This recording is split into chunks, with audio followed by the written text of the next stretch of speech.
Welcome back into the GSMC Sports Podcast, as we're going to now be putting together a list of ranking the top young quarterbacks in the NFL. Now, we're specifically going to be looking at the QBs of the past two draft classes.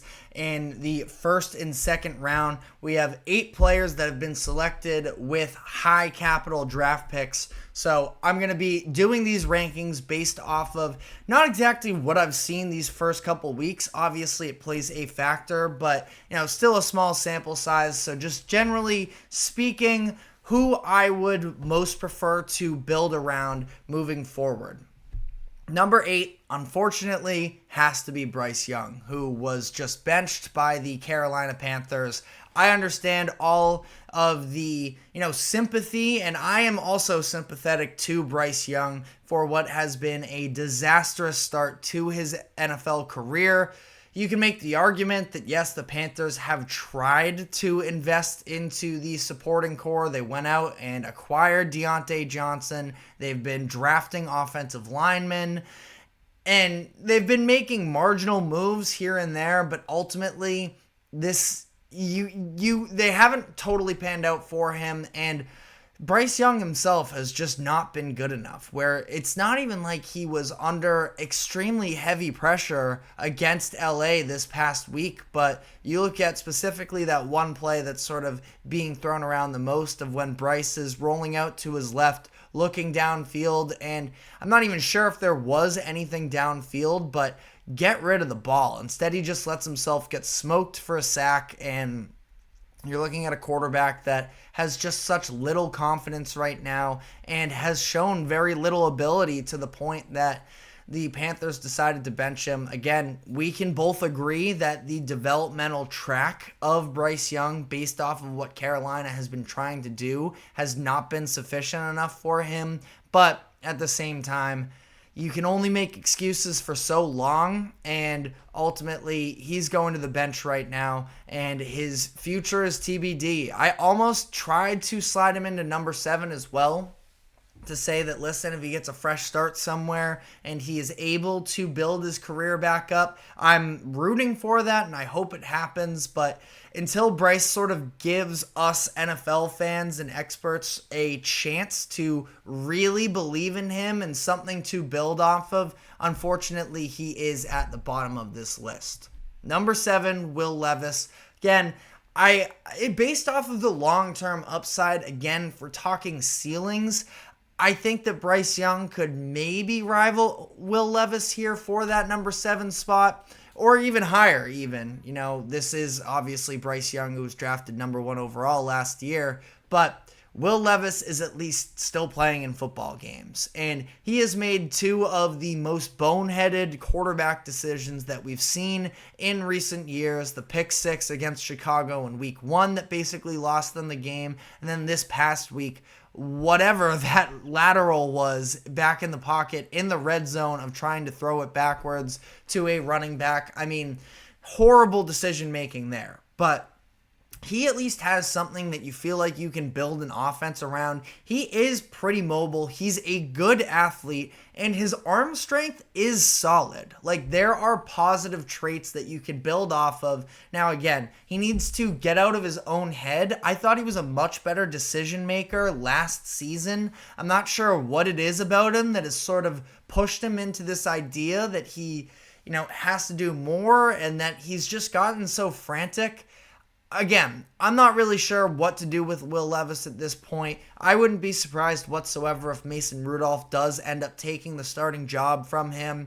But he's somebody that last year we saw it's possible to have a good enough offense surrounding him. He led the comeback against the Miami Dolphins on Monday Night Football last year, down 2 scores in the fourth quarter. So we've seen success with Levis in the NFL at this point, even if it is on a smaller scale. So unfortunately for Bryce Young, I just couldn't put him below somebody that has just been so unsuccessful up to this point, and his own organization no longer believes. Number 6, I have J.J. McCarthy. very tough. Him and Drake May both are on this list, even though they're not playing this year.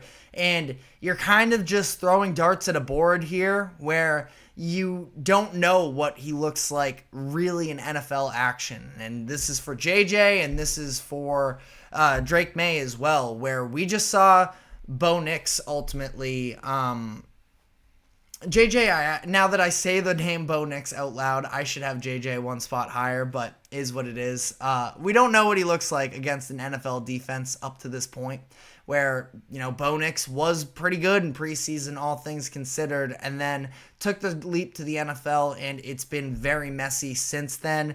JJ, coming into the NFL, this is sort of that adjustment of the idea of, sure, he looked good at Michigan, but on the other end of that, he wasn't tasked of being somebody that was, throwing the ball at a very high volume. He was very good when he did get those opportunities, but we just still don't know at this point. I probably should have put him up a little bit higher because unless I just forgot Bo Nix altogether on this list. I guess Bo would be right behind J.J. McCarthy. Human error. You'll have to forgive me there. But number 5, I have Anthony Richardson. And this is one where I thought it was a real toss-up between him and number 4. Richardson, we know the ceiling is extremely high with him because of that arm talent, because of the athleticism of him running the ball, the size that he has. But I just feel like he has been incredibly inconsistent in terms of accuracy up to this point. The decision making is fine. I wouldn't say the interception that he threw this past weekend in the first quarter against the Packers was a really bad one going into double coverage, but I think that it sort of depends on what you are looking for in terms of building up a quarterback. Very high ceiling with Anthony Richardson, but on the other end of it, are we ever really going to see him fully put it together? I would have a little bit less confidence in terms of, I think that Anthony Richardson has a good chance of busting. I think that, I think that he has a good chance of being a bust, but I'm also just not really sure if that's who I would fully... the Colts should feel like they're in a fine position right now. They have a two-headed weapon in the backfield in terms of the running game between him and Jonathan Taylor, that there's an offense that can be built around it, but I would prefer more consistency from the arm itself, which is why I do have Jaden Daniels right ahead of him, where Jaden... I would really prefer to see some, more downhill shots for Jaden Daniels up to this point. You look at this past week, stat line looked pretty good. 12 of his 23 completions were behind the line of scrimmage. That doesn't really give me all that much to work with when half of your completions are basically net 0 yards and then whatever you get after the run there. But that being said, he did have some moments where he pushed the ball down the field a little bit more. 6 for 9 on throws of 10 plus yards past the line of scrimmage. A lot of them were open. But the thing is with Jaden Daniels, for me at least, is that he is a pretty precise quarterback, all things considered. And I do feel like ultimately he has this super high floor in terms of his running ability that you hope that he can refine his game through the air a little bit. But either way, it's an offense that you can get consistency from. And even going back to his time at LSU, being a good decision maker was one of his best qualities, that he was, did steer away from making the bad decisions. Just 7 interceptions in 26 games as a starter at LSU. So I think that he has shown that he should have thrown an interception this past week, throwing a little bit of a lob jump ball-ish to Zach Ertz, and Jason Pinnock of the Giants was just unable to bring it down because the fact that Zach Ertz sort of ripped it away from him. But Jaden Daniels, I think he's a good decision maker, all things considered. I don't know how aggressive he is going to be through the air, at least early on in his career, but the vision with him is Lamar Jackson. I think that he is going to provide you a good rushing attack always. It's just a matter of, will that arm ever come to develop? He is a little bit on the older side. I try not to weigh that too heavily in terms of NFL quarterbacks, because the idea is when you're drafting them in the first round that they will be your franchise quarterback for 10 plus years. So the age shouldn't matter quite as much there, but there are maybe some slight hesitations of, well, why hasn't he developed that part of his game yet? I don't want to rule out the idea, just because he's older, he won't ever have it. I think that he can find a way there. And again, it was a little bit of a coin flip for me between Anthony Richardson and Jaden Daniels. If you're looking for that superstar potential, I think that that's more in the boat of Anthony Richardson. But if I were starting an NFL franchise, I would prefer to lean towards somebody I can trust a little bit more on a game-to-game basis. Jaden Daniels has been consistent, efficient, and hasn't put the ball in harm's way for the most part. So I do have him slightly above Anthony Richardson. This one, I know probably not a lot of people are going to love this. I have Drake May at number 3, and we haven't seen him take an NFL snap yet. So that there's definitely a lot of risk. Like I mentioned with JJ, it's throwing darts at a board a little bit when you're talking about prospects who haven't even played in the NFL yet. But Drake May is somebody I've been really high on since his time at UNC, that I think he has all of the physical tools. He has the combination of, Jaden Daniels by his senior season at LSU was more of an air raid attack guy, but I don't think he was ever really the level of passer that Drake May was.